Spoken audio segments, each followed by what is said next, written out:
Good afternoon. My name is Kathy Shepard. Today is June 16th, 2010. I am in Topeka, Kansas, in the Our Lady of Guadalupe School in the Oakland area, interviewing Mr. Blas Ortiz for the Voces Oral History Project. Thank you, Mr. Ortiz, for agreeing to be interviewed by our project. Please know that if there are topics you don't wish to discuss, you will not have to discuss them. Also, if there is something you wish to discuss, we want to hear you. If at any point you wish to stop the camera to get a drink or use the facilities, please let us know. As we said earlier, your interview will be housed at the Nettie Lee Benson Library at the University of Texas at Austin campus. So let's begin. This is pre-war, and we want to know about your family life. Tell me about your childhood. What was your daily life like? I attended school. Oh my God. Stop it. Should I stop? Okay.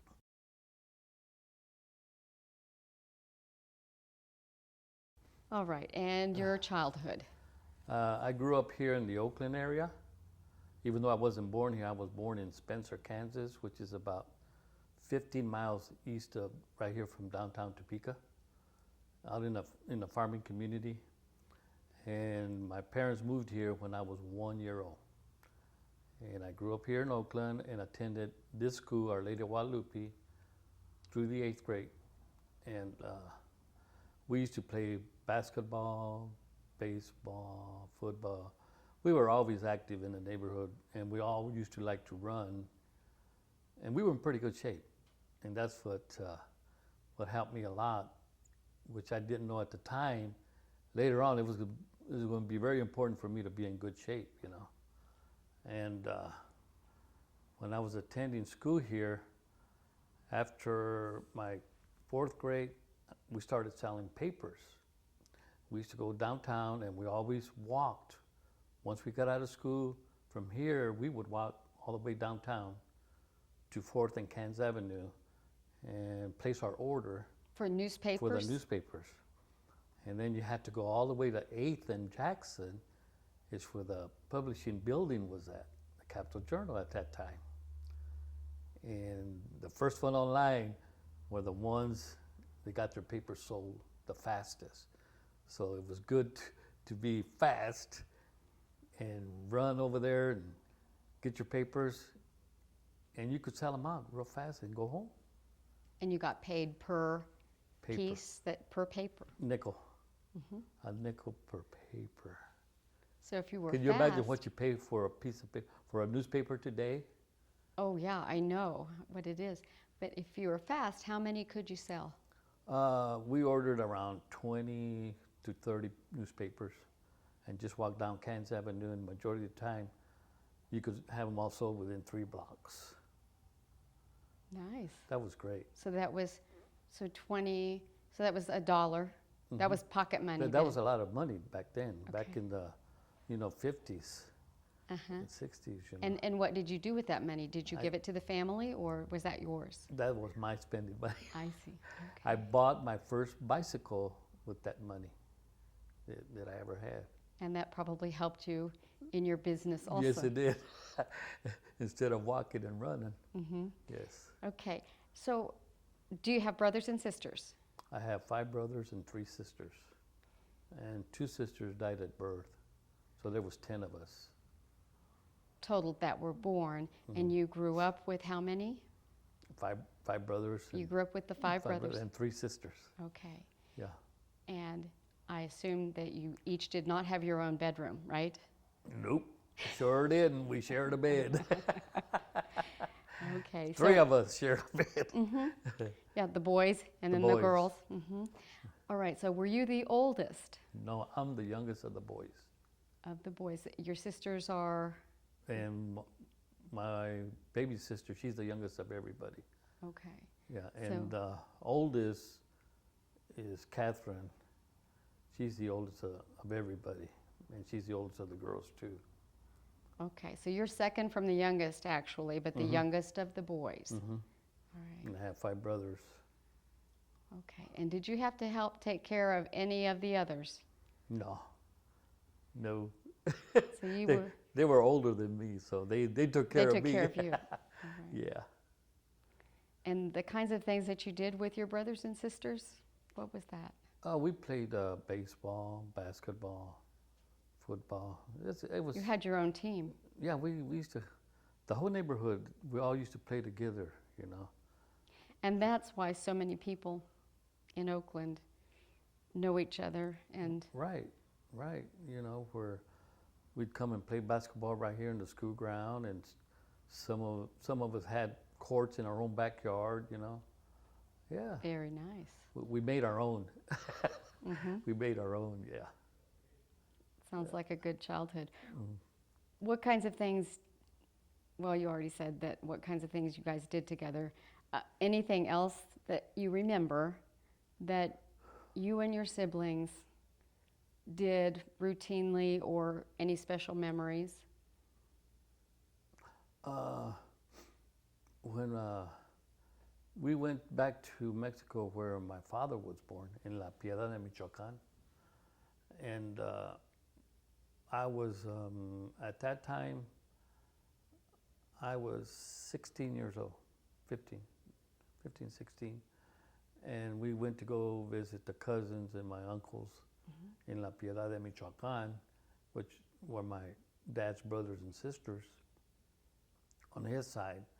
I never got to know any of my mom's relatives over there, because they lost contact with them.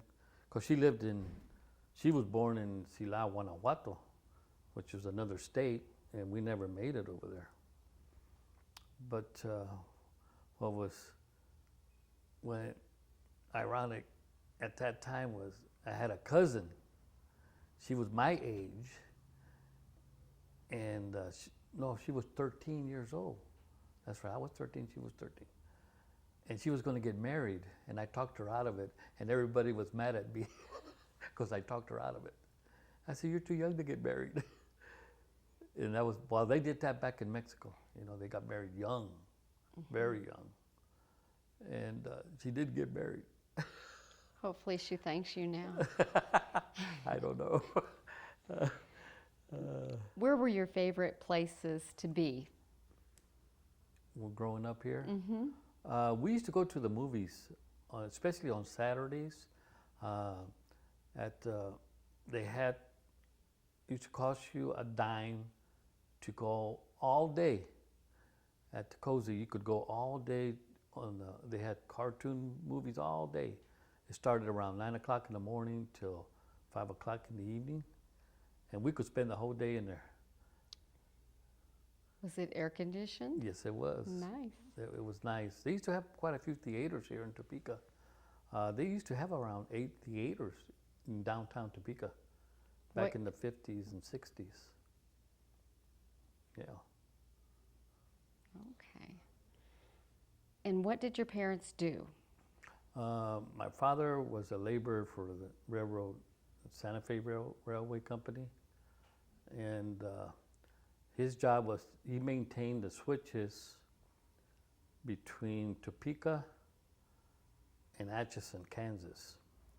And they went out, his crew went out and checked the switches, make sure they were working properly, so when the passenger trains and your cargo trains came by, they were safe, you know. Mm-hmm. And during the winter, they had to go and maintain them too, to clean them off so they wouldn't freeze. Mm-hmm. Yeah. So between here and Atchison, so he didn't travel extensively, and he was home Yeah. every day, I assume. Yeah. Yes, he was home every day. That's good. Except when something happened, if they had a derail, he probably had to been gone a few days, you know. Uh-huh, for something special. Mm-hmm. And you've already told us where they were born. Will you tell us one more time, because you said those names fast? Okay, I'll slow down. My father was born in La Piedad, Michoacán. And my mom was born in Silao, Guanajuato. The two states are right next door to each other. In Mexico. Not too far from Mexico City. Okay. And what kind of memories do you have of your parents? My parents were great. My mom was the homemaker, and I love she cooked every day. Had homemade tortillas every day. She made tortillas every single day. Every day. That was the best part, because they were fresh tortillas. And the best time was when they come off the comal, nice and warm, and you put some butter on there. That was the best. Yes. So your mother was a good cook. Oh, yes, she was. And she stayed in the home. She stayed at home. Did you boys have to help with any of that, or you were excused as the boys and the girls did that kind of thing? You know, actually, it was the boys took care of the garden and the yard work, and the girls took care of the house, you know. Right. But, you know, when I came out of the Marine Corps, I watched my mom and I asked her I wanted to learn how to cook some of her recipes. And I learned from my mom how to cook. So are you proud of those Oh, cooking yes. skills? Oh, I cook for all of my kids. For their birthday, they always ask me to cook for them. Very nice, very Yes. nice. Okay. So what traditions did your mother and father maintain from their own upbringing? Their upbringing, I think, was the church. We attended the Catholic school. I think that was their priority, that we learn our religion, attend, like when the Catholic school here, we went to Mass every day during the school year. But, you know, afterwards, it was mandatory, more or less, that you went to church every Sunday. Yes. Because my father would always ask, did you go to church today? You better go to church. And what about serving in the church? Was that a high priority for your parents also? Yes, I was an altar boy while I was in my last 3 grades here at Our Lady of Guadalupe. And then when I got out of the service, I was on the finance council here for 15 years too. And I'm sure your parents were very proud of that, how involved the kids were in the church. And we always helped at the fiesta. For 3 years, I was the parade chairman for the fiesta, which is held downtown. I don't know if you ever been Right, to describe that fiesta, the whole process and how you were involved. The whole process is you get groups, you have committees, and you start meeting at the end of the year and the first part of the year in planning for next year. And this happens in July. And right after the fiesta in July, you have a meeting in August, and then you start again and have another meeting later on in November, December, and you start coordinating your committees, who's going to be in charge, and what their duties are going to be. And I enjoyed it. I really enjoyed that. And then you have the people that are going to do the cooking. And That's a big part. And they start getting the meat ready in February. They cut the meat up. And they make the tamales in February and freeze them. Get them ready, because that's a lot of work. The tamales are the ones that take the most time in making each item, you know. It really does, and you need a good group to be working together. And what is the fiesta about? The fiesta is a tradition that was started, I can remember my father, when we used to talk, was where the people lived, they call it like a little fiesta, was all the families used to get together and cook and share. It was more of sharing. I think that's what the whole idea of the fiesta was to share with your friends and neighbors and relatives, you know, and enjoy each other's company. I think that was the whole idea when it first started. And it just now? kept growing. It's still, I think that's the most central idea even today. It's the community coming together, working together to make it a success. You have to work together in order for it to be a success, you know. It's a lot of work and a lot of people. Yes. It is. So would you say that these traditions that were influential in your upbringing, were those from their country, or did those develop after they got here? I think it came from the old country too. And then, you know, they carried this with them when they came here. And because they were centralized in their own little group, you know, back then, so they got to know each other. And that's how your community grew. That's sort of how Oakland was formed, am I right? Eventually, from what I understand, back in the history of the church, was some men got together and it said that we need our own church, you know. So they started contacting all these individuals in this community, started a fundraiser, and eventually they did, and they built their church and then built a school. And here we are. And here we are. Yes, it is. All right. Did your family, as you were growing up, have to struggle economically to make ends meet? Sure. It was tough. You know, you just didn't go downtown shopping every weekend like kids like to do today, and they think money grows on trees, but back then it didn't, you know. The money wasn't there, you know. Your father only made so much. I can remember, like, when we were selling papers, you could go to the movie, catch a bus, get some popcorn with a quarter. All that with a quarter? With a quarter. Okay. You can't do that anymore. That's not even a start. I know. That was how it was back then, you know. But you can't do that anymore. So your dollar really went a long way. Yes, it did.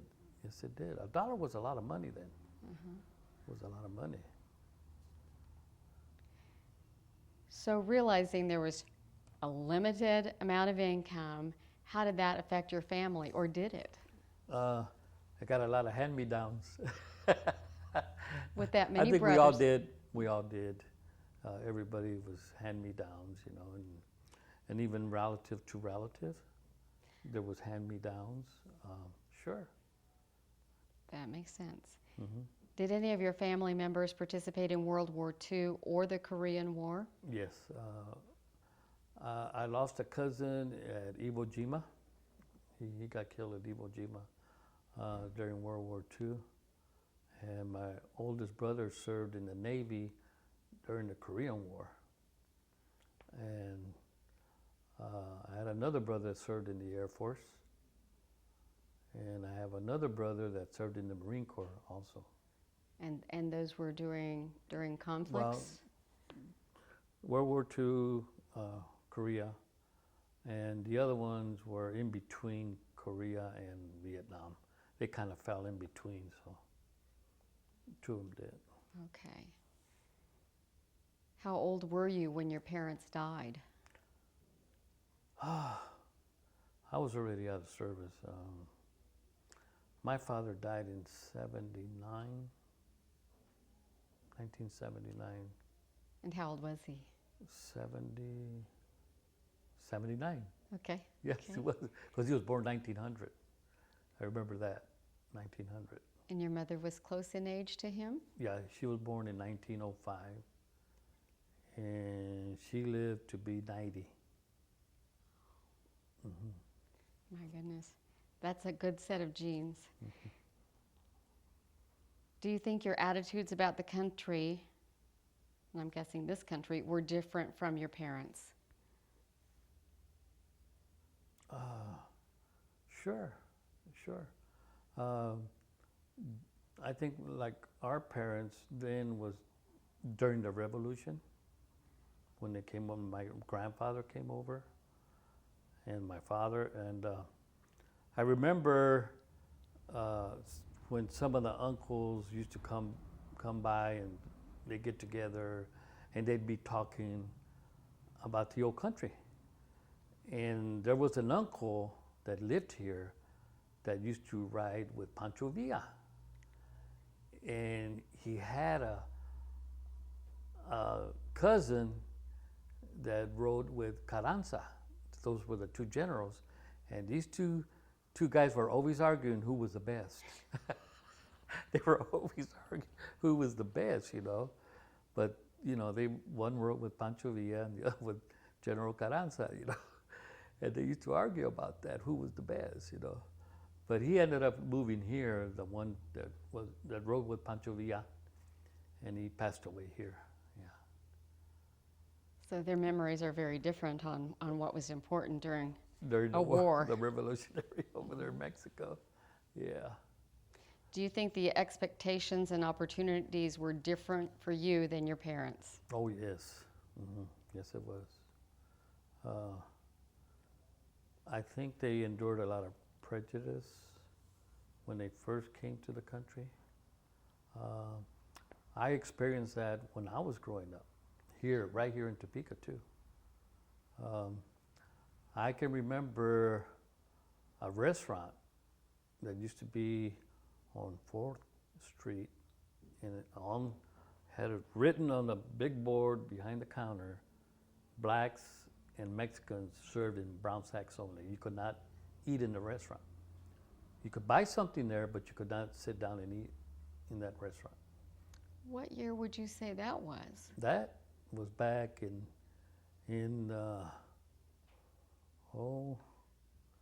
I'd say 58, 59, Okay.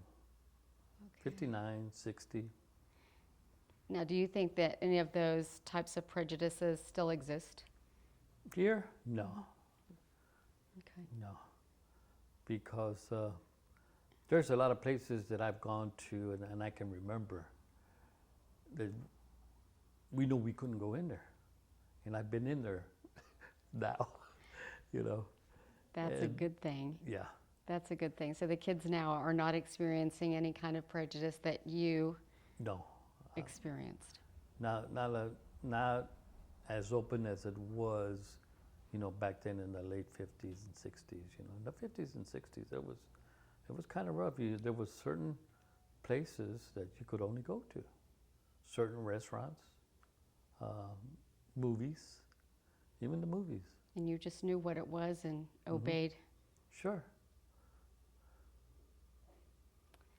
Now, do you speak any other languages? I speak Spanish, but because of my father, when we were at home, and especially when we sat down for dinner, we spoke in Spanish. The Did not entire speak in family. English. The entire family. And I kept it up, and some of them still don't speak Spanish. They don't, you know. Of your brothers and sisters? Yes. They, a little bit, they understand, but not as good, you know. Yeah. That is very interesting. So they had that rule that everyone spoke Spanish at the dinner table. Mm-hmm. And then through the years, as you guys left home, you did or did not keep it up, depending upon. Right.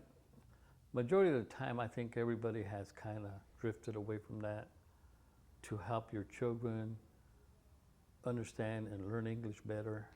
Right. Because at the time, I understand now from my own feelings, is I was trying to learn English over here in school. Then you went home and because your father only spoke to you in Spanish, because he couldn't speak to you in English anyway. I was going to ask, so your father did not speak English very well, at least? No. My mother did. But forget it, my father, nothing but Spanish. So you had to communicate with him. Right. For sure. All right. So do you read any Spanish publications or listen to Spanish music now? Oh, yes, yes, sure. Is that some of your favorite at this time of your life? I love my mariachi music. Uh-huh. I love it, yes. Do you play in any mariachi? No, No, two of my kids, they dance, folkloric dancers. So they will be at the fiesta? No, they're married now and they got their own kids. They don't dance anymore, but when they were 10 and 12 years old, they danced from there until they graduated from high school. And even while they were in college, they were still performing every so often. They kept that tradition. Mm-hmm. Now, when you're in other settings, like anywhere, do you speak Spanish anywhere else? Like when you're with your friends or at work or any place else? No. For instance, at your meetings, do you do any No. interpreting? No. All right. Mm-mm. Okay. Is there anything else you want to add about your family life? No. Mm-mm. Okay. Well, then we're going to go on to your school years, and you've already talked a little bit about that, but tell me about your school years. I attended Our Lady of Guadalupe School, and we just had a reunion from the class of 1959 from here, you know, and let's see, only out of 24 of our class, only 2 have passed away out of the 24. Yeah, that was neat, and the majority of them came back. You know, they live in different parts of Kansas and Texas and Missouri. And we had a ball. We had a good time, and talking and some of these people you haven't seen for years. You know, right. Years. In this school, did you speak Spanish? We weren't allowed to.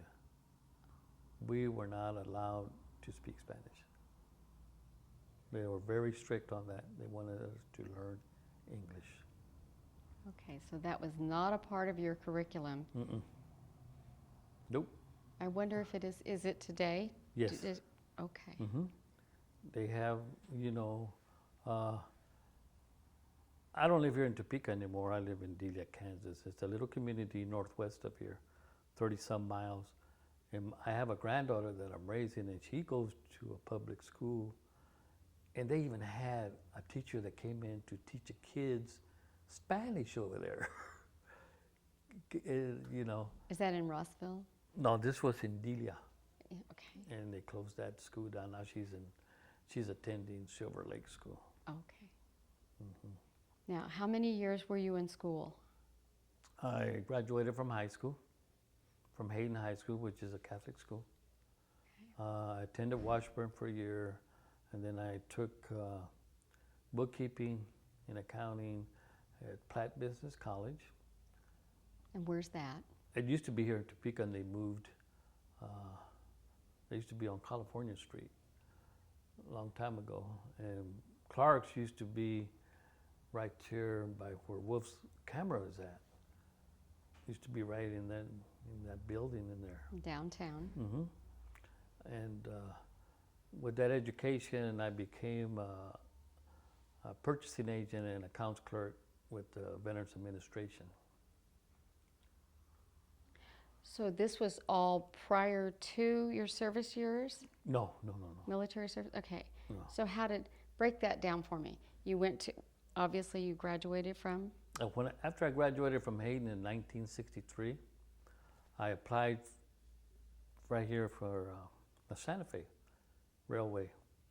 I applied for apprenticeship, and I passed all my tests, and the guy told me, he says, well, you're one of the highest scores that took this test so far.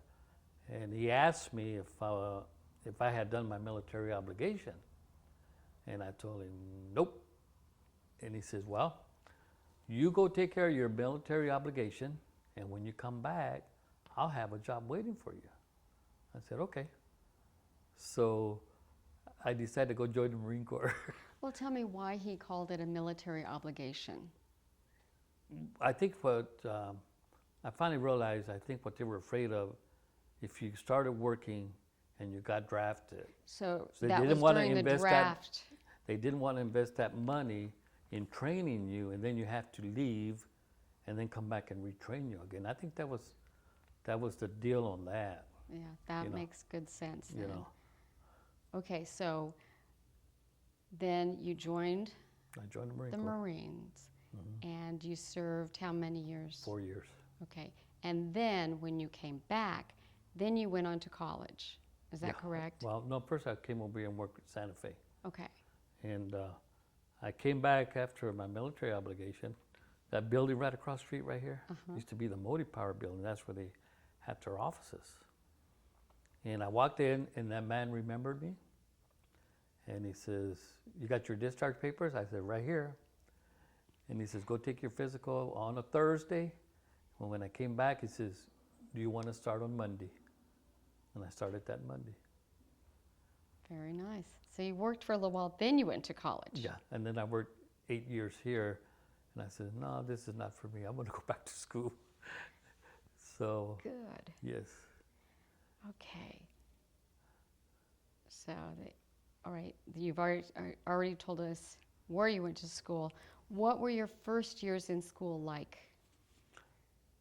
I kind of enjoyed it, you know, because you're older, you understand more. You know, what kind of cracked me up was when I was at Washburn, and the English teacher says, I had English composition, freshman comp, and he says, he wrote 3 letters on the board, and he says, "Come Monday, I want a page and a half. Pick a word." Whoa! So went home, wrote a paper, turned it in on Monday, and on Wednesday, he says, "I'm going to read names off. You need help." I said, "Oh, mercy." And every name that he read off, he says, "You're going across the hall because you need help." And the majority of us were the older ones, and we didn't have any problems writing. And some of these young kids could not write. But you had experience under your belt. But when you first started school here, I guess at Guadalupe, you were in kindergarten, or how did that go? First grade. First grade. They didn't have kindergarten then. Okay. So First were grade. you shy? Were you scared? Did you love it? Of course. Didn't want to stay. Yeah, it was a different experience, of course. You know, it's kind of scary. Yeah. And eventually you start making friends, and it makes a difference. Were When there you school lunches here, or did mom cook and send? You bring your own lunch. Yeah, a lot of beans, a lot of burritos. Uh-huh.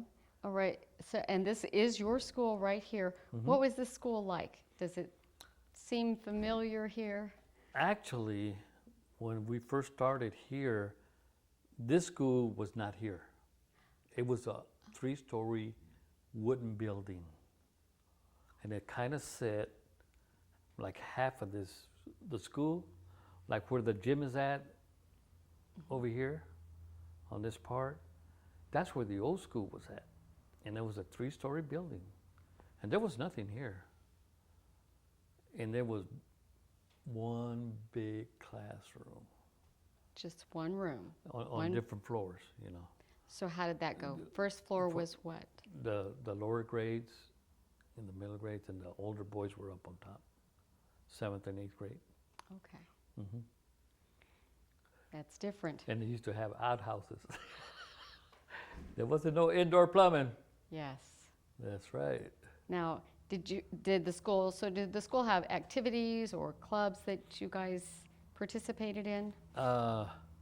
We danced at the fiestas.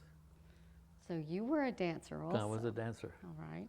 I was a dancer in 1956 and 1957.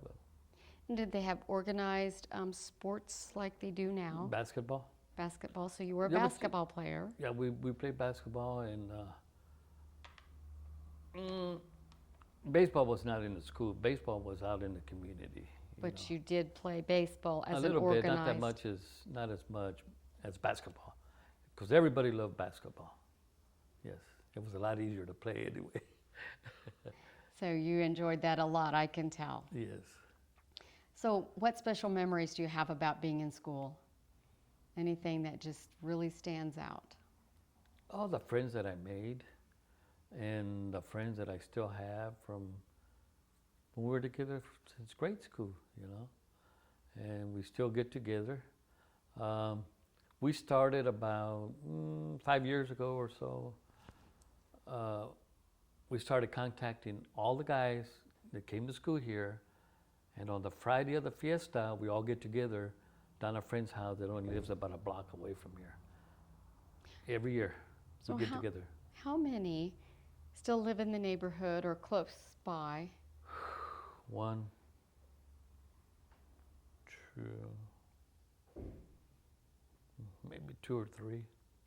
Or in this, I guess, the same In the area as Oakland you? area. Yeah.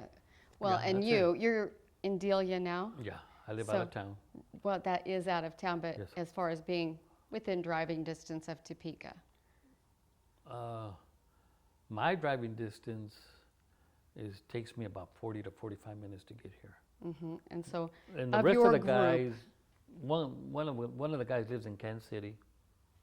The rest of the guys live, in Topeka, but a little ways, like close to Lake Shawnee and south of town, west side of town. so more than half of your group is Still- fairly are still local. here. Okay, fairly local. Hmm. All right. What did you think about your teachers? They were mean. Were they nuns? They were all nuns and very strict. Very, very, very strict. Let me put it that way. That's all you want to say. Okay. Were you treated differently or just like everybody else? The boys really caught the brunt of everything that went wrong. The girls were never accused of anything. The boys are the ones that really caught it, some of the other boys were always in trouble, And when you were in trouble, what happened? Oh, the principal had a favorite ruler.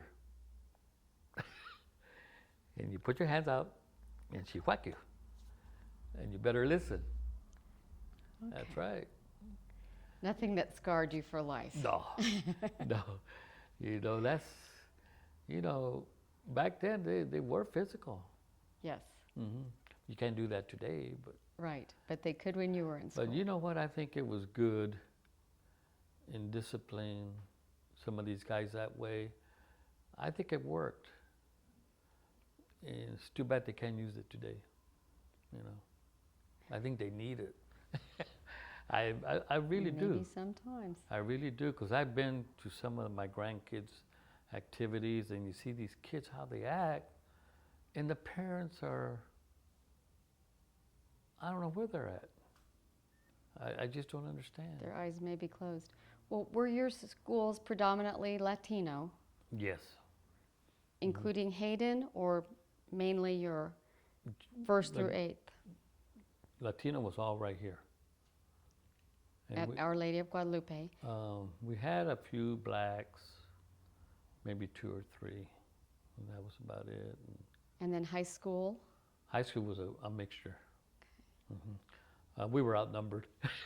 Outnumbered, but We- still you were a Well, our class of 59, when we went to Hayden, was the biggest class that ever graduated from here that went to Hayden. and how many were total in your class at Hayden then? 59 of you guys from here. 24 of us went, Okay.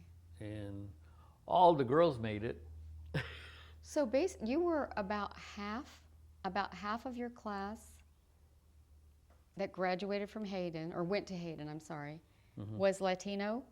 Is that what you're saying? The class from here, from Our Lady of Guadalupe, was all Latino. Right.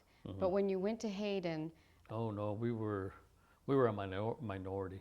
okay, so Yeah. definitely not half. Oh no. All right. No. Okay. Even though we were a big group, no, we were still a minority group. Okay. Yeah. So what was high school like? It was good. Enjoyed it. Yeah. Learned a lot. And what I learned was, and I still remember to this day, is my history teacher, Mr. Butel. we were learning about history in the Middle East at that time, and I'll never forget. He said, "One of these days, some of you young men will be fighting in a war in the Middle East." And this was back in 1959. He predicted that. Mm-hmm. In high school, what kinds of activities or clubs did you participate in? Not too much. I was, mine was to study, you know. So no more basketball? No more basketball, no more nothing. You know. Mine was just to get study and make it through high school. You know. Did you continue dancing in No, high school? No, back then it wasn't. It was just mainly, you know, in the grade schools and the kids that wanted to dance, you know. And now you have different groups like El Ballet Folclórico de Topeka, you know, because they're more like a professional group. Right. You know, they travel all over. Because I remember when my kids were dancing, we traveled. They went to Guadalajara, to the University of Guadalajara to study for 2 weeks with a professor from Guadalajara. Came here to teach the kids for a couple of weeks, and then invited the group from here to participate in his class in Guadalajara, which was, I thought was, you know, awesome. Right, and that was your kids? My kids, Your kids. yeah. Okay. What do you remember most about high school, actually? Attending the basketball games. So you went to the basketball I went to the basketball games because my older brothers went to Topeka High, and I always used to go root against them, you know. So going to Hayden, was that a special privilege for you? Yes, because I was the only one of the boys that went to Hayden. Everybody else went to Topeka High. And is that because academically you were in that upper group, would you say? Yes, I was pretty good. Okay. I So had that A's was a and B's privilege. and a few C's, you know. And then when our class got to talking about it, said, well, let's all go to Hayden, you know. Let's give it a try. And just, I guess, to clarify for the people editing this, Hayden is a private. Catholic school, private Catholic school. Okay.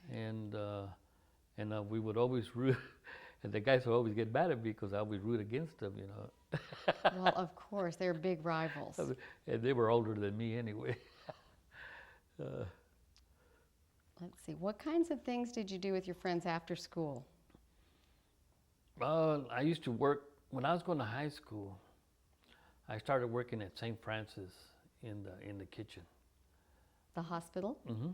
Okay. To make some extra money to help pay for the bills, you know, and the school, because it was tough, you know. There was tuition. Tuition was, well, at that time, right now it didn't seem high, but, you know, at that time it was still a little high, you know, regardless. So I went to Hayden to help offset some of my tuition. They would take so much out of my salary and pay the school. From St. Francis? Mm-hmm. Okay. Yeah. Well, you've always been working then. And so that was the next question, actually. Did you work while you were in school? And yes, you did. Yes, I did. So you stayed at St. Francis in the cafeteria or food services all 4 years? No, 2 years, just 2 years. 2 years, okay. Mm-hmm. Was your school segregated in any way? No, not really. No. I think it's, there was a few arguments, you know, but we got them straightened out, and I got in a fight one time, and he became my best friend. He did. So in addition to your Latino friends, you had kids of Caucasian. all other... Mm-hmm. And I guess he realized that I wasn't going to back down, and we got into it, and I came out on top, and we became friends, you know. Well, that's a good story. Yeah. So, but were you treated any differently than the other students by anyone, any faculty members or? No, I had some good teachers there. Very good teachers. Sure were.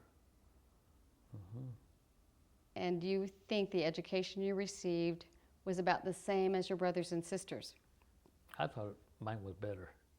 Of course. I do, because I think the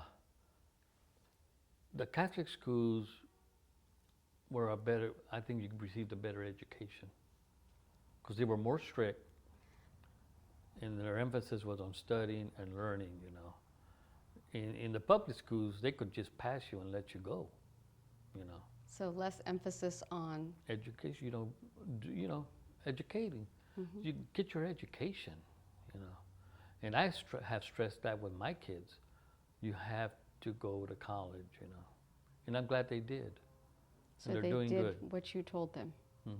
Good. Well, I think we can. Take a break.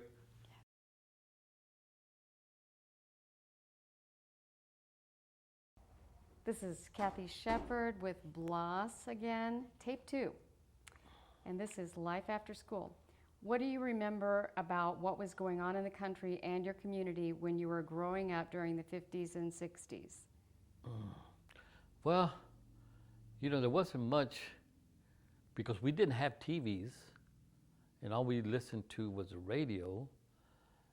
And we weren't really allowed to mess with the radio because my father would only let us listen to the Friday night fights. That was it. We couldn't play with the radio. Friday night fights were Friday what? night fights, Tell boxing. me about that. Okay. Boxing. Okay. And that was every Friday night. We all get together around the radio and listen to the fights. That's right. That's all we had. We didn't have any TVs. No TV. Okay. That's something. That is something. Yeah. So, do you remember any particular historical events or experiences? Or was it pretty much the radio and local? That's it. That's it. Radio and local. So really. what happened locally then? Locally, we used to have, they had a building over here about 2 blocks from here. Used to be the Guadalupe Hall. And once we started getting into our teens, we started having dances on Fridays at the hall. So that was our entertainment for the weekend, was on Fridays. We had the Friday night hops. And that used to be a lot of fun. The Friday night hops. Yes. All right. And now they're wanting to know more about college, but you did yours differently. You did college after you came back from the military. Right. But you did attend college for how long? A year at a time. A year at Washburn. And then I dropped out because I was working at that time too. And let's see, it became too much. With work and family? Excuse me, I need a drink. She shouldn't turn off. Okay, so college became too much. Yes, financially and time. By then I had two daughters, and it was getting a little tough, you know. Right. So what was your major at that time? I was just trying to get my basics in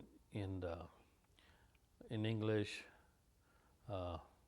psychology, because I was going to try to go to be a counselor.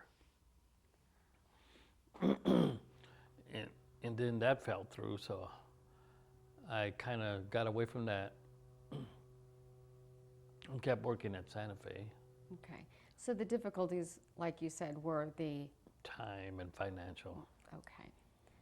All right. What did you do during the 50s and 60s? Work or take care of your family, or what happened during those years? 50s and 60s was just growing up, going to high school in So you were, what year did you graduate from high school? 1963. 63, okay. Yeah, so that was a little before you. Mm-hmm. Did you face any difficulties because you were Latino, and this is kind of in the 50s and 60s, I think? Yeah, kind of. You weren't allowed in certain restaurants. Like we discussed before. We discussed earlier. And that was about it, you know, restaurants. And So how old were you when the Vietnam War started? I was already in the Marine Corps. I was 19 years old. And out of basic, I was shipped over to Okinawa in 1963. So I was already stationed in Okinawa when Vietnam started. And a lot of people don't realize in 1960, last of 63 and early part of 64, we were doing advisory work. And that's not listed on our records. Because we had training, we had gone training to Japan for 3 months, and we came back from Japan, and we were back in Okinawa for 2 days when they rounded us up and says, we're issuing live ammo, you guys are number 1 flight, you guys are going to Vietnam. And that was it. And everybody looks at each other, and I guess this is the real thing then, you know. And your brothers that were in before you, where were they, or were they involved in the Vietnam War? No, they were already out of the service, and Okay. you know, and they were here back home. The one that was in the Air Force lives in San Antonio, Texas, and the one that was in the Navy before he passed away lived in Sacramento, California. But they were already back home basically when Vietnam started. Oh, All yeah. right. Would you say you were like most other Latinas of your generation, I think as far as life after school and the military? Oh, yeah, there's a lot of guys that went into service at that time when the Vietnam War started from here. There's, I don't know, you met Gilbert. Gilbert went into the Seabees. Mario went into the Marine Corps. Eddie, Leonard. There's a bunch of guys that went into the Marine Corps from here in Topeka, from this neighborhood. And the Navy, and the Air Force, you know, different branches. But a lot of us went in the Marine Corps, and some of the guys got drafted and ended up in the Army. My compadre Pete, he's my neighbor, he got drafted into the Army. You know. But you didn't wait that long. No, I was trying to do my military obligation, but I was already in, see, when that started. Okay. Now we're getting into the war experience. Were you a member of the Chicano movement before you were drafted or enlisted? No. Okay. So you were not a part of the AGIF or LULAC? Okay. No.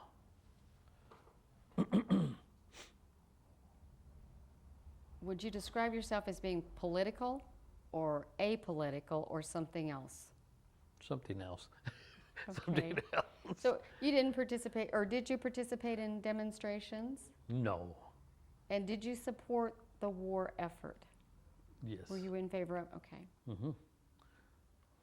Did you consider yourself a Democrat, Republican, Independent, something else, or none of the above? Democrat. What were your feelings about the civil rights movement that was going on during the time for Latinos, African Americans, and later for women? Well, I really wasn't exposed to that much, Heard about it in the news, and that was about it, really, as far as getting involved or knowing anybody in there. No. Having it affect you, it No. wasn't there. Mm-mm. Okay. In what ways, if any, did the Vietnam War touch your life when the conflict was going on? If any. If any. I did several tours in Vietnam. How many? 3. And a tour is how long? Well, it varies. You can do 6 months, you can do a year, you can do 3 months, it depends. But I went 3 times, and I lost a lot of buddies there. I lost a lot of buddies. I sure did. Did you feel distanced from the war, or did you feel it as if it had a strong presence in your life? Oh, it's still there's still a strong presence in my life today. Sure, you never forget. You never forget the friends that you lost. War is hell. Period. It's not a game, and people get killed.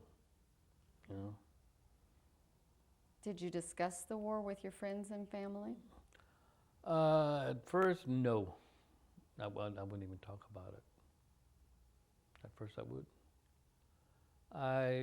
Over the years, I've said a few things every now and then, but as far as really sitting down and talking like this, no way.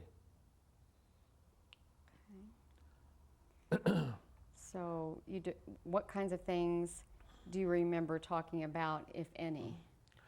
The only reason I started doing and talking about the war is because I got involved with the Vietnam Veterans of America and the Disabled American Veterans.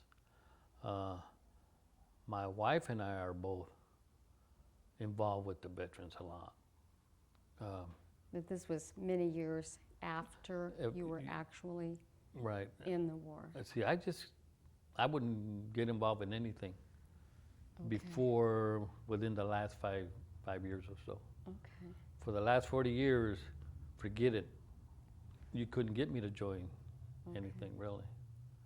So did you want to go or not want to go to Vietnam? What were your feelings? I volunteered to go the second and third time. And the first time? I was already there. I didn't have any choice. And so how did you feel about being or having that assignment? To me, the second and third time was either you're with a group that you know that you can depend on, and they know that they can depend on you. So I volunteered to go back with the same units because I felt more comfortable, and I knew I could depend on these people. So you were confident. Sure. And I didn't want to stay back and then have to go with another group that I didn't know. Right. But the first time you went, you were surprised, you said. Right. And what else? At first everybody, you learn, they teach you, and you think you're ready for war. And you're not scared until you get into a fight, a battle. And your friends start dying. It's all different. It's all different. Okay, so I think you told me, but how old were you when you enlisted? And 19. Where were you? 19 years old when I enlisted in the Marine Corps. And you went to an office here, or how did you do that? I went to the recruiter's office here, Okay. and then they sent me to Kansas City and got sworn in and got on a plane, and they sent me to San Diego. and I was in boot camp in San Diego, and the first night, it was crazy. It was hell. And the next morning, when that sergeant woke you up and he's screaming at you, And I woke up and I said, what in the world did I go to now? And, you know, you realize where you're at. You know, I was dreaming I was at home, you know. You didn't smell those tortillas on No, that I day. did. No tortillas. All this guy is screaming at you. The DI. So what was the date of your enlistment? July 21st, 1963. And you were in for how long? 4 years. Okay. 4 years. And you've already said you went back for a second tour. And so what year was your second tour and third tour? 65. And the third one was in 66. 65 and 66. And you've already stated why you chose to serve again, and that again was because your group. We were close. You knew who you could depend on. You know, sure, you want to be with somebody that you can depend on. And you were able to make that specific that I will if I have my same group. Right, because I'll give you an incident. On my last tour, this one guy, he was from San Diego. He didn't want to go back. And he said, no, I don't want to go back. Because what they asked us, you know, who wants to go back with the same unit? And there was about, actually, 97% of us went back as the same, you know, as the same group. And this other percentage stayed back. And when I was leaving, this young man was coming in. And I ran into him, and he, you know, we recognized each other, and he said, man, I wish I'd have came with you guys, you know, because we were leaving. And a couple months later, he got killed. And, you know, that was one of the sad parts, you know, on that part. Right. And, but, you know, to me, is if it was my time, I would have probably been killed. Because I had a lot of close calls all the time I was there. But I guess it wasn't my time to go, you know. Okay, so you've already stated, but why did you make the choice to enlist in the military? Because I had applied at Santa Fe shops, and that man asked me if I had done my military obligation. So I decided to go join the Marine Corps to get it out of the way and come back to a job, you know. Smart choice. Okay, how did your family respond to your decision to enlist? Oh, my father wasn't happy. My mom was kind of sad, you know. He said, what'd you do that for? You know, and I said, well, I told him, I explained it to him. And I think they finally accepted it. But it's, you know, at that time, there wasn't a war going on. So it was more acceptable to them, probably. Probably at that time, yes, you know, where there's not a war. And my other brother had spent 4 years in the Marine Corps, and he went in and came out, and he was out, you know.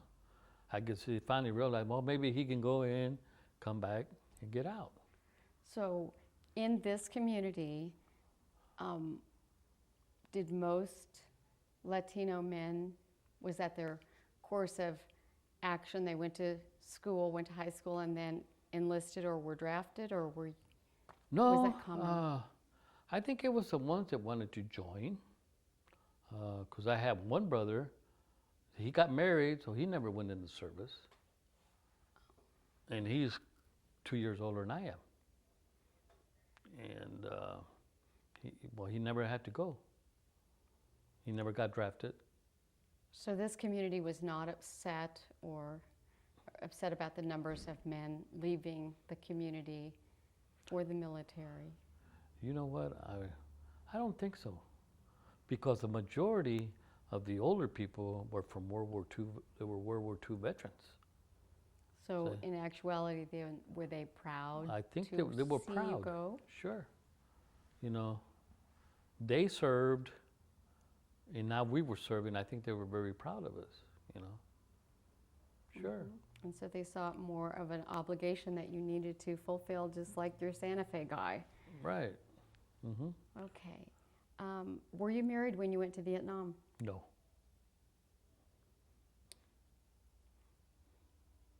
Okay, so now we're in basic training. Where did you go? You said MCRD San Diego. 12 weeks. And you described your first day, but describe your experience in general. In boot camp? Oh, it was hell. It was, because they're constantly on you, and this man is screaming at you every day. And you're up at daybreak till night, and you go to bed, And day in and day out, you get exhausted, you're tired. Of course, you're going to go to sleep, get all the rest that you can, because you're constantly running, exercising, which was good. I was used to it anyway. I love running because I used to run cross country. Did you do that in high school? No.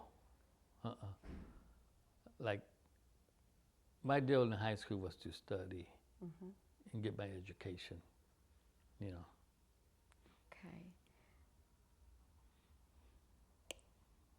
How many other Latinos were with you at this training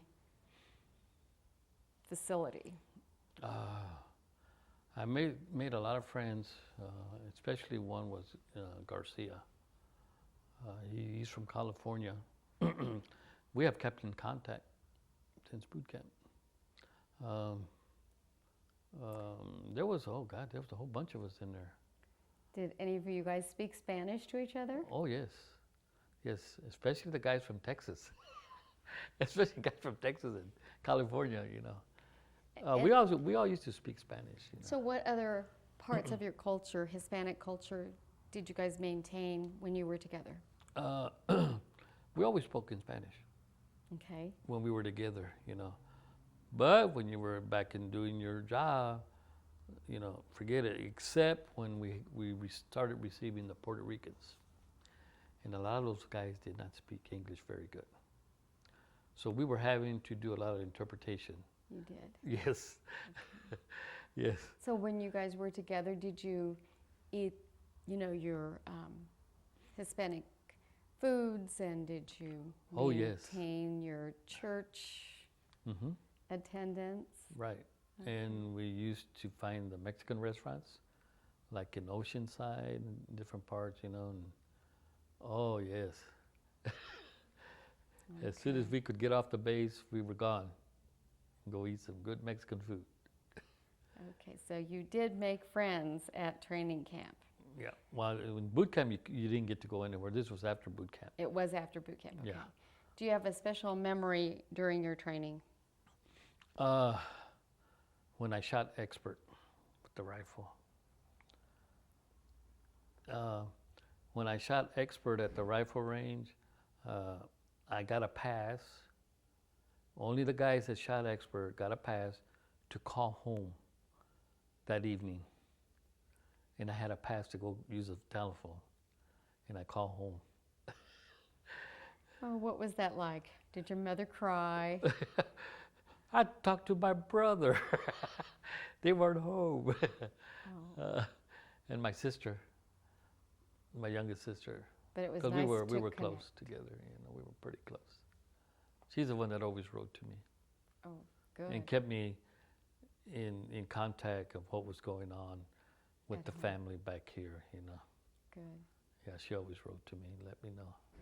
Now, did your training prepare you for Vietnam, do you think? Oh, yes.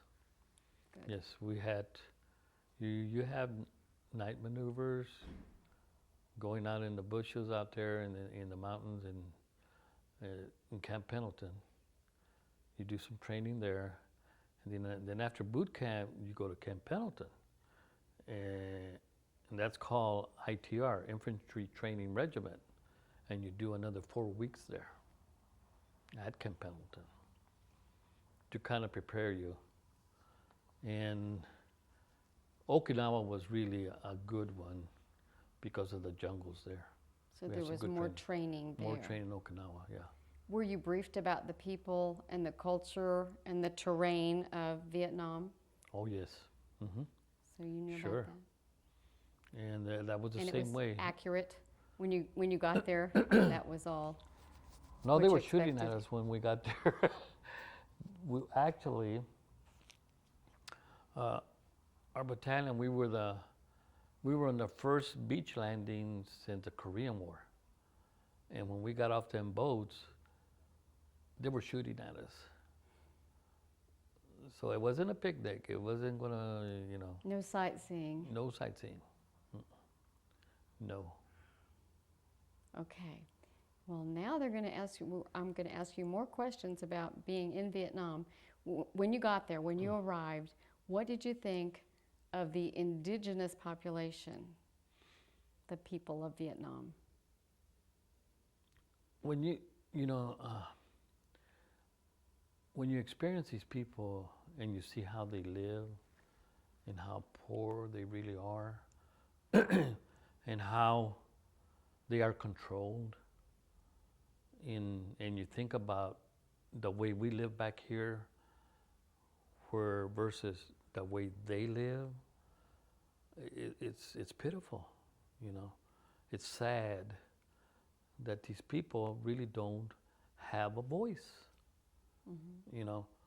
Where, if you think about us, I can get up, if I want to move to Denver, Colorado, I can sell my house, move over there if I want to. These people can't do that, It's not only Vietnam, but, different countries where they want to know where you're going. Do you have papers? And you don't have papers, you're not going anywhere. Did you have very much contact with the people in Vietnam? Some in the villages. The villages around. I was stationed at Chu Lai in Vietnam, and we worked out of Chu Lai. And in the villages surrounding Chu Lai, we tried to have a good rapport with the villagers in the surrounding area, in helping them, the doctors, the nurses, in giving aid, medicine, giving them food. Oh yeah. Okay. Did you learn to speak any of the language? A few words, not too much. Not too much, because I was a combat infantry soldier, and they didn't have time to teach us. Nope. What was the interaction between the U.S. troops and the native population? The problem that we ran into is you didn't know who was who. Right. Which is happening today. You don't know who's who. Right. You might be talking to this individual right now, face to face, and tonight he's going to come back and shoot at you, or shoot a rocket at you. I almost killed a village doctor because he was out in our path by our outpost where nobody was supposed to be and wouldn't answer. So I threw a grenade out there and I almost killed him, and he was lucky. Mm-hmm. But he did not have any business out there, Okay.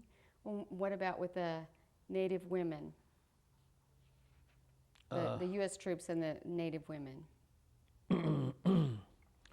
Well, I was too busy running around the jungle to really have any contact with the women there, really, just by on passing. Not that they had some pretty women there, and the old ladies, chewing that betel nut. Oh. Terrible. Well, what was a typical day like for you in Vietnam? Majority of the time we were out on patrol. We were all constantly out into the jungle and trying to catch the BC. So on foot? On foot. No path. You were just... Sometimes a path, sometimes not. going through the thick brush, rice paddies, and sometimes they would fly us and drop us off in the middle of nowhere, and we make our way back. Just looking for... Charlie. All right. Describe the base in which you lived. Is sand. Sand and sand. And so what kind of housing did you have? Something over your head? It's called a hole. Seriously, we didn't have any housing, not really. Majority of the time we were either in the foxhole or out on patrol. Well, where did you sleep? In the foxhole, on the ground.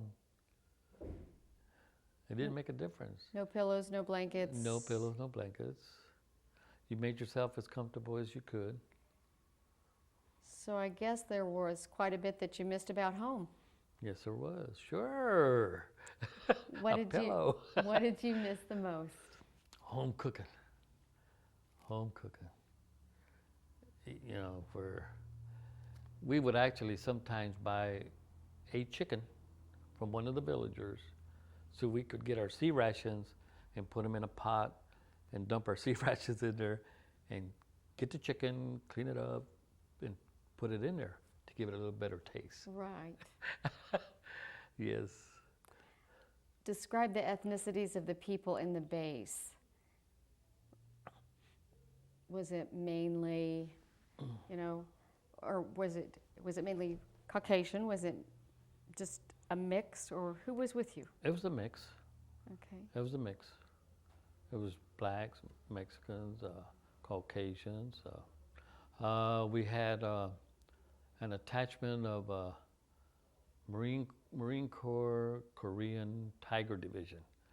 Oh, them fellas were mean, very mean. I mean, they were professional, but they were very mean, though. Those were Korean? Mm-hmm, Koreans. And then we had an attachment of Australians.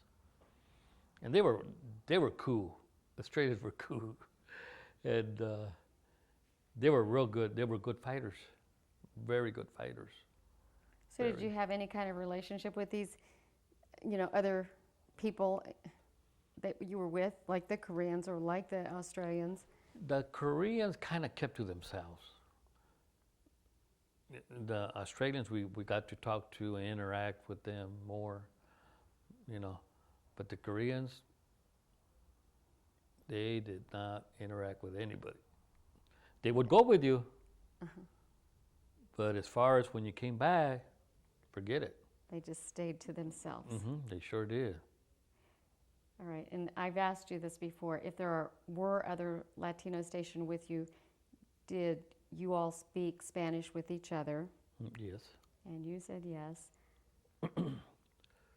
And you described what other aspects of your culture you retained while overseas, and that was the foods. Right. And talking to each other in Spanish and listening to, some guys would have some Mexican music, you get to listen to it once in a while when you came back in from the jungle. Okay. Well, so what did you do for recreation? I think we got to go to the beach one time. One time we got to go to the beach and go swimming. Out of all that time that I was there, one time. What was your most memorable experience from base life in Vietnam? Leaving on that plane. To come back home? To come back home. Yes. Yes. Did you or anyone else you knew face any type of discrimination while you were overseas? No. We were too busy fighting, and you had to depend on each other, so I don't think there was time for that, and I don't think you wanted to discriminate out in the jungle anyway, because men are carrying rifles and pistols, and I don't think you want to be making any enemies.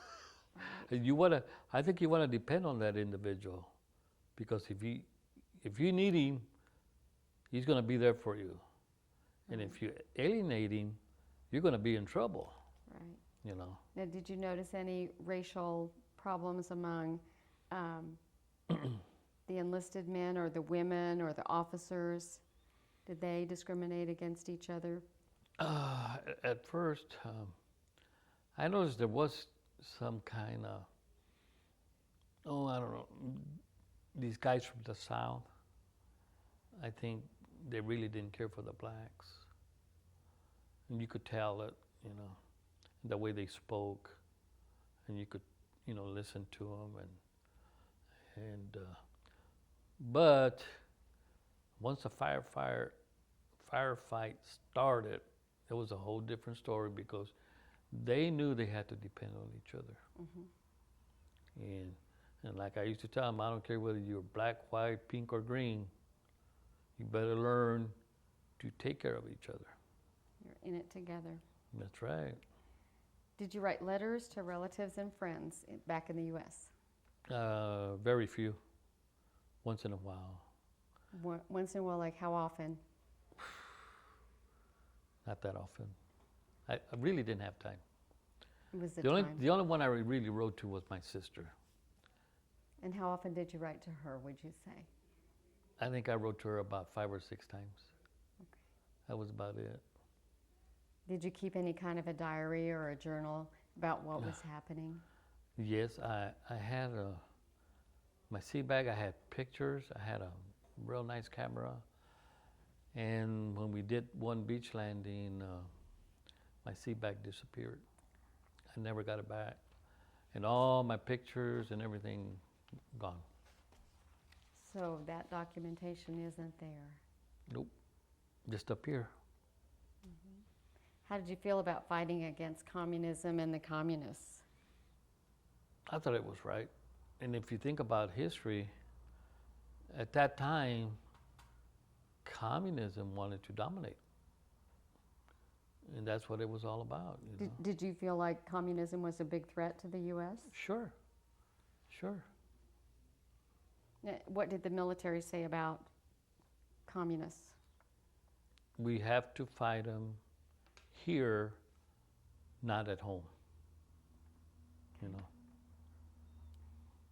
And did you have any enemy contact at any point? Yes, we captured some. We had to turn them over to headquarters, and some of these guys would rough them up pretty good sometimes. So, yeah, because there was a lot of anger. Your anger comes from losing a buddy. Right. You know, I've seen it happen many times where a buddy gets killed and the other one is so angry they want to kill somebody. You know, and you know it's terrible, but it happens. So you saw that anger a lot, would you say? Or Sure, day in and day out. Sure. Where were you when the Tet Offensive happened? I was teaching young men at Camp Pendleton. I was back by then. So you were back, okay. Yeah, I was back. So, but how did you feel about the Tet Offensive? I knew it was rough. I was trying to see, by then I had become a platoon sergeant, and I was teaching my young men how to survive in the jungle and in combat. And I knew things were getting worse, and a lot of these young guys that I was teaching were not going to come back, you know. The My Lai My Lai incident occurred in '68. Where were you when this happened?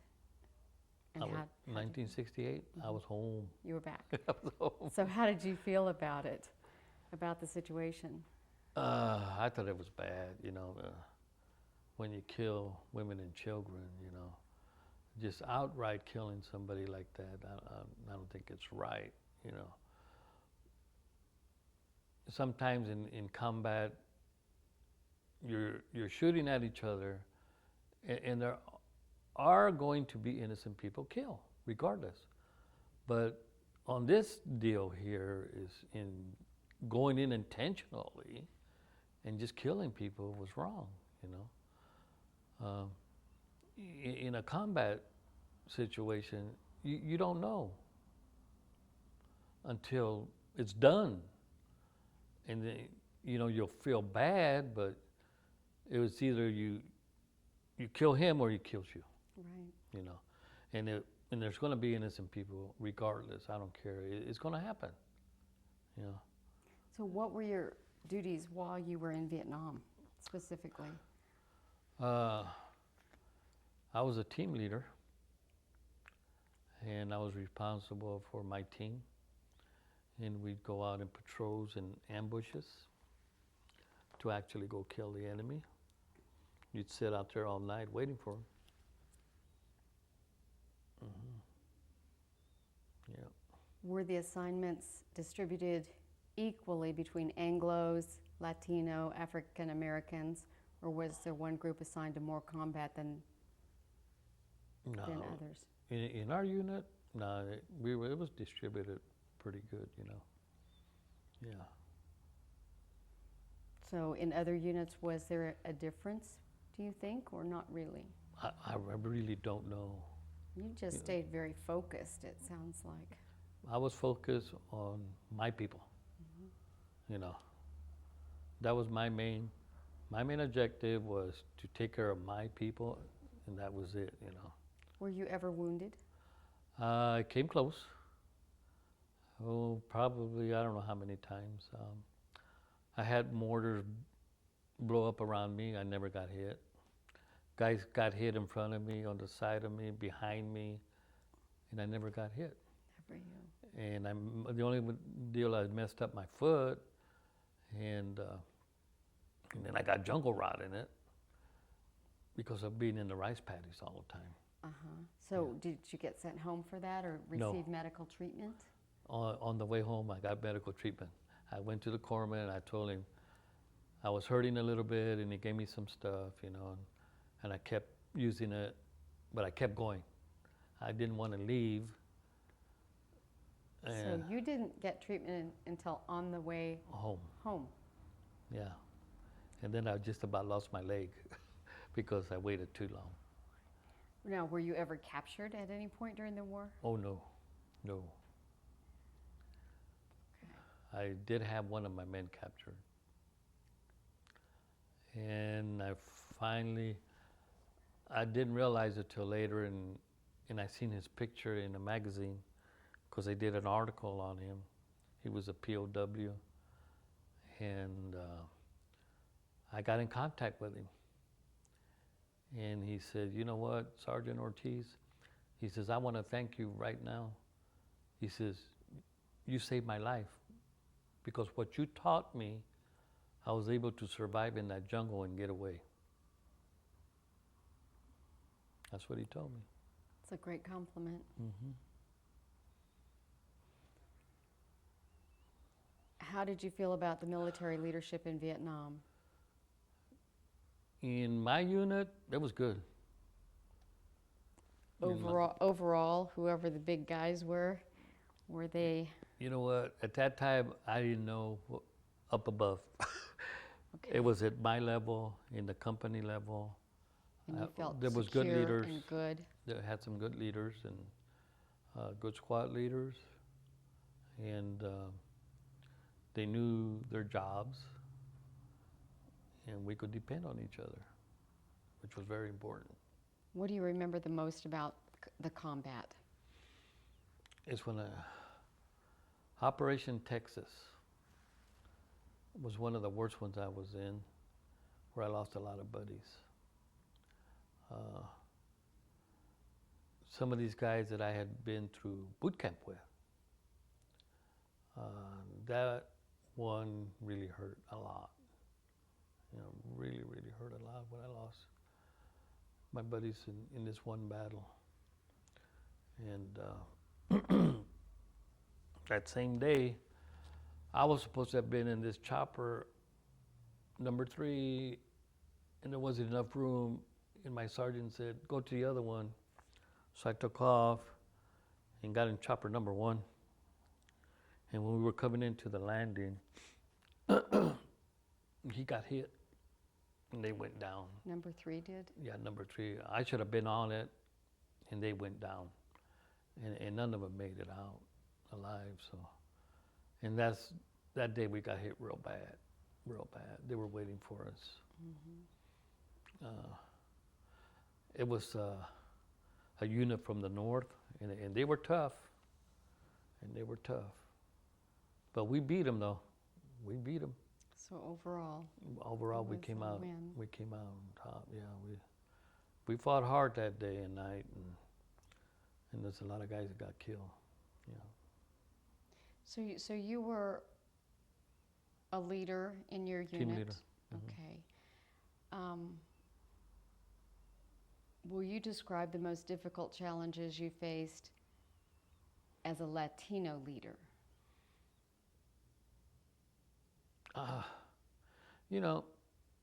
As far as being a Latino, I really never thought about it. It was just that I knew my job, and I wanted to take care of my men. And then at the same time, to teach them so they could survive. And as long as I did that, that made me feel good. So you were a leader rather than defined as any other culture, just a leader. Were there several other Latino or African American officers? One of my captains was Captain Gonzalez. I think he was from Texas. I can't remember his first name now. I can't remember.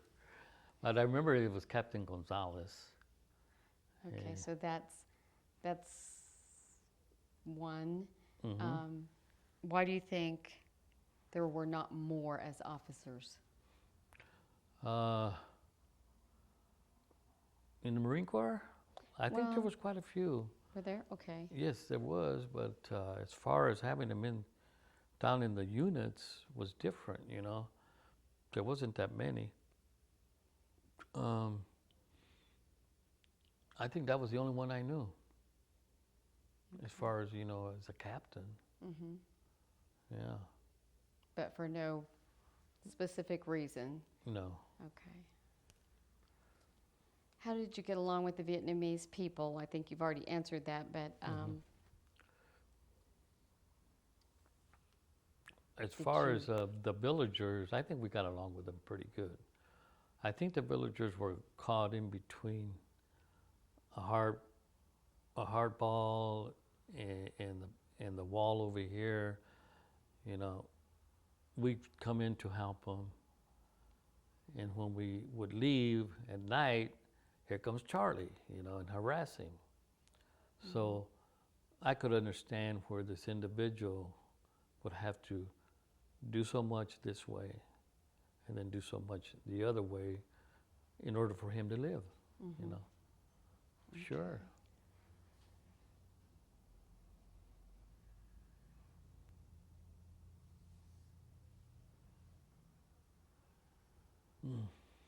okay. Why do you think the U.S. was involved in Vietnam? Communism. This is what we were told. And with the Russians backing up North Vietnam and China, we knew for sure that communism was involved on that part, the weapons, especially the AK-47s, which is, you never forget what that sound is like, Did you get awards or citations during that war? Yes, I have a whole bunch of them.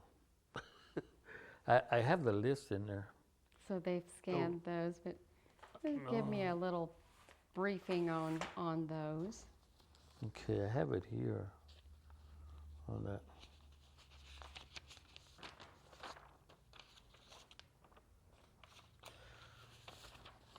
Let me see, where is it? I know I listed them. Because I brought my little paper. Okay. See right here, I got ended up with the combat action ribbon, 2 Naval Presidential Unit citations, the Marine Corps Good Conduct Medal, the National Defense Medal, the Armed Forces Expeditionary Medal, the Vietnam Service Medal with 4 Bronze Stars, Republic of Vietnam Gallantry Cross Unit Citation, and Republic of Vietnam Campaign Medal, and the Rifle Sharpshooter and the Pistol Sharpshooter.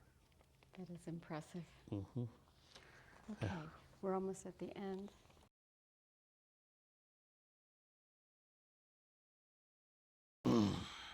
This is Kathy Shepard interviewing Blas Ortiz on June 16th, 2010 in Topeka, Kansas.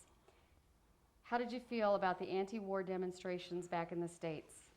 It made me angry, very angry. Why are you protesting me? You have no right to protest me. You know, that's how we felt. Did any of your family members participate? No, no. That's what I thought. How did you feel about Latinos participating in these anti-war demonstrations? I thought they were nuts. You know, they didn't understand. A lot of people didn't understand, you know. That's a shame. Mm-hmm.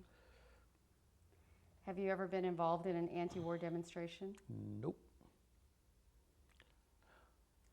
What role do you believe the media had in fueling the anti-war demonstrations because of increased press coverage of the war? Yeah, they put it in the living room. You know, and it never happened before, see? So I think people that were demonstrating got fed up because it was in their living room and they probably couldn't stand it and didn't understand, you know, because they were always, like anything else, they always show the bad side of what's going on, not of what some of the good that was actually going on too at the same time. Mm-hmm.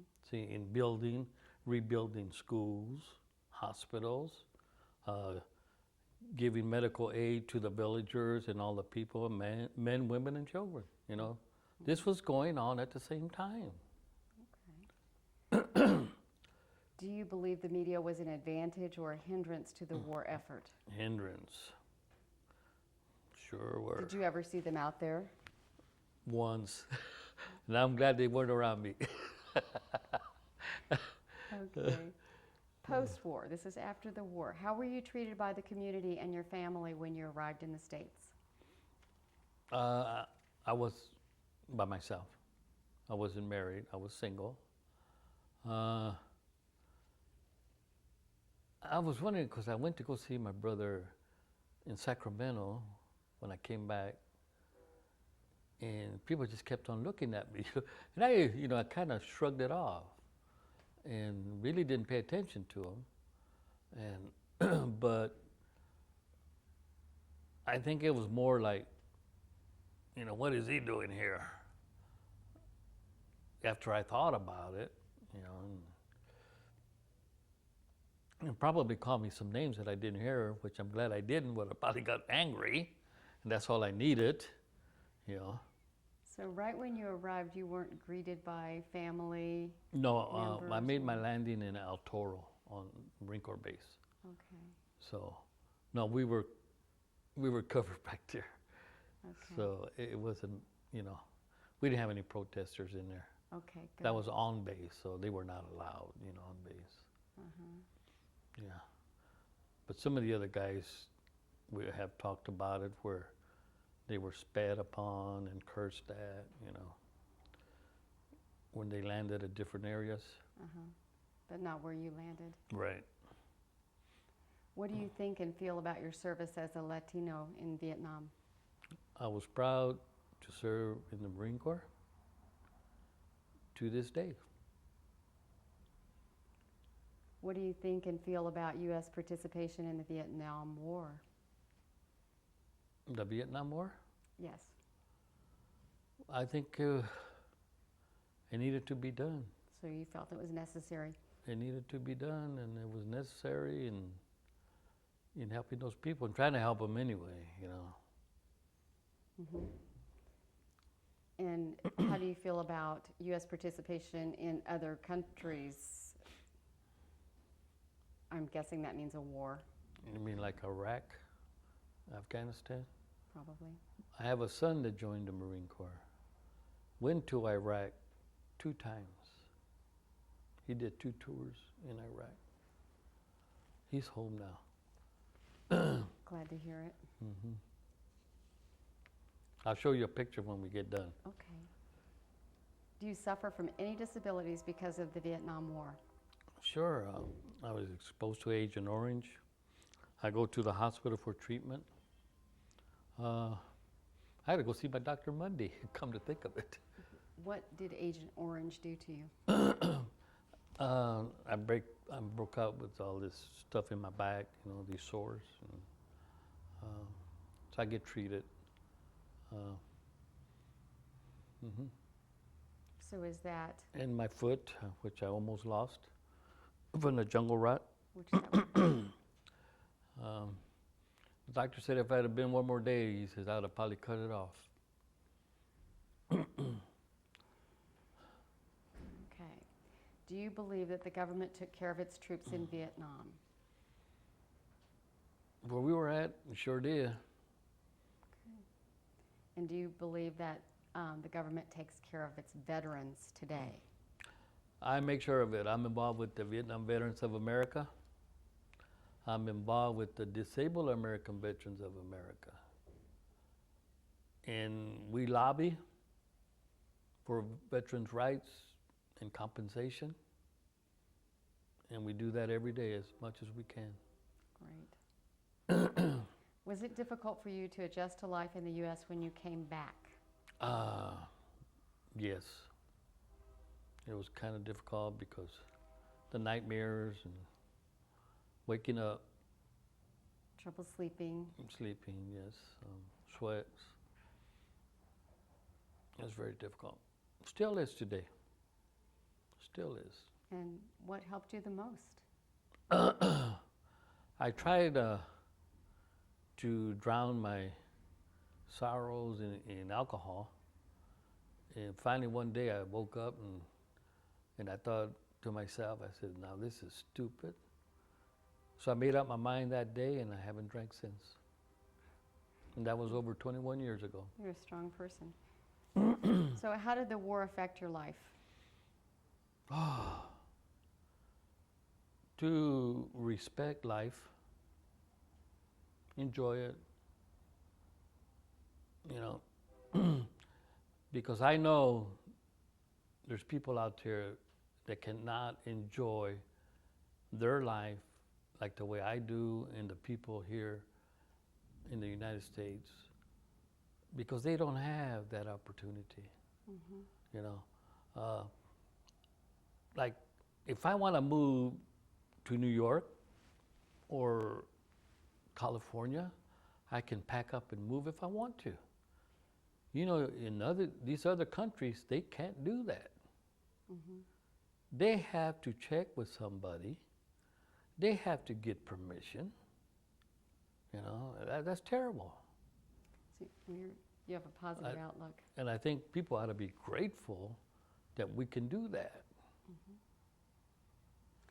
Have you ever been diagnosed or treated for post-traumatic stress disorder? Yes. And how are you coping? I go to a group once a week. Locally? Locally. I go once a week, every week. I've been going for the last 5 years. Good. And how did your family feel about your condition? At first, kind of trying to understand, I think was half of the problem, you know. And my first wife, she passed away. I remarried. First I got divorced, remarried, got divorced, remarried, she passed away. And I remarried again here a few years ago. And I'm a very lucky man because she was in the Marine Corps too. She understands me. She can understand. She understands me, and you know, she knows how to help me and how to encourage me, and don't back down. Would you change anything about your Vietnam experience? Nope. I think it was one hell of an experience. Great. You know, even though it hurts, you know, we have to endure and learn. You know, Right. it's difficult, but you never forget. And I don't think I ever will. And I don't think a lot of these young men, older men now, will never forget. No, I know we won't forget because they'll always be there. Right. You've said that your son was in the military and did 2 tours in Iraq. And how do you feel about this? You know, I finally understood how my father felt when I went to Vietnam. I was worried. I prayed for him. And I didn't realize until I came back from Vietnam that my father had made a promise to Our Lady of Guadalupe that if I came back in one piece, that he promised that he would take me to go see La Virgen in Mexico City. And he did. And I didn't even know this he had done this. I don't know if you understand how the Spanish culture believes in this, where they call Amanda, where you make a promise that you will present this individual to La Virgen, or whoever you promise, and you keep that promise. And later on I found out that he had even made a promise that all of us that had served, all my brothers, he took all of us to Mexico City to present it to La Virgen. Did you keep that tradition going in any way with your own son? I'm still trying to. I understand right now. I'm kind of backed off from my son because I know what he's going through. I got him enrolled at the BA because I took him myself. I said, son, you need to go get enrolled now so they'll take care of you. So I personally did that because this is one of my jobs is to help our veterans, you know, where we didn't have anybody to help us when we came back, Right. you know. And this is what we're trying to do. Our motto in the Vietnam Veterans of America, we will not forget another generation of veterans. So we are here to help the Iraqi veteran, Afghanistan, any veteran that needs help. We're there for them, you know. Keeping that promise. Oh, There's mercy. the rain. All right, what did you do after the war? It's raining. After the war, you worked? I came home after I went to Mexico with my mom and dad. Came back, went to the Santa Fe shops, the Motive Power building right here across the street. The gentleman recognized me. I showed him my DDD 214 discharge papers. He told me go get a physical, which was on a Thursday. When I came back, he says, do you want to start on Monday? So I started working for the Santa Fe Railway on Monday in September in 1969. 1968. Okay. And I worked there for 8 years, went back to school. And did you marry after the war? Yes, I got married in 1969. My compadre introduced me to his cousin. And we started dating and we got married. Her name was Mary, and we had 4 kids. I had 3 girls and a boy. And then we got divorced because of my problems with PTSD. And I remarried and had 2 sons from the second marriage, and got divorced again and remarried to number 1. And then she passed away on me 7 years ago. And I remarried again 4 years ago. And I found me a good woman that was also in the Marine Corps and understands me and helps me, encourages me. And I have a son that went to Iraq 2 tours. One tour was in Fallujah, and the second tour was Anbar province. And he ended up, and I talked to him. I called him up and I said, "Son, now where were you at before you came home?" He says, "I was in Arwa." I said, "Where in the world is that?" He said, "On the Euphrates River, out in the middle of nowhere." He said, and that's where he was at just before he came home. And he's home now, and I'm so glad. Good. And proud. Good. What does military participation mean to you as a Latino? Military participation? Mm-hmm. It means a lot to me, and this is why I'm involved with the Vietnam Veterans of America and the Disabled American Veterans of America. We do Vietnam veterans. In the spring, we do a personal items drive for the VA hospital. We go to Walmart on a Saturday, and we do that from 9 till 3, and we collect comfort items. And the last 3 years, 3 years ago, we collected over $11,000 worth of personal items, and we donated to the VA. Last year, we made over $10,000 worth of products, and this year was about 8. And we were talking about that, and I said, well, maybe this economy hurt us this. Here she comes. Something's flashing. Is it going? Okay, I am going to go back and ask you another question. Did you teach your children Spanish? At first I did, and my father was trying to, the girls were learning very good when they were, 2 years old in that area. And then after my grandfather passed away, my father passed away, their grandfather passed away, it kind of went by the wayside because I started working 2 jobs, and it kind of slowed me down, and I wanted to keep busy anyway, and that was my own therapy, was to keep busy as much as I could, instead of just sitting idle. Okay. And did you join any organizations after the war? And you've already named a couple. Yeah. Would you mind naming those again?